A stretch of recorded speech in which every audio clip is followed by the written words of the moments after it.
కర్ణుడికి ఏమని పేరున్నది? దానకర్ణుడు. కృష్ణుని బాల్యంలో సంహరించిన సర్పం పాము.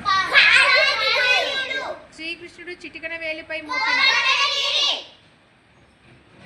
త్రిమూర్తులు అనగా ఎవరు? లోక బంధువు ఎవరు? స్వర్గానికి అధిపతి ఎవరు? వినాయకుడి వాహనం ఎలుక. లక్ష్మీదేవి వాహనం? దేవేంద్రుడి వాహనం? సరస్వతీదేవి వాహనం? హనుమాన్ వాహనం? యమధర్మరాజు వాహనం?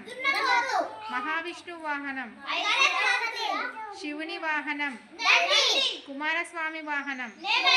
దేవతల గురువు? బృహస్పతి. రాక్షసుల గురువు? శుక్రాచార్యుడు. దేవతల డాక్టర్? ధన్వంతరి. గాయత్రి మంత్రం చెప్పినదెవరు? విశ్వామిత్ర. ఇతిహాసాలను వేటిని అంటారు? రామాయణం. వేదాలు ఎన్ని? 4. ఋగ్వేదం, యజుర్వేదం,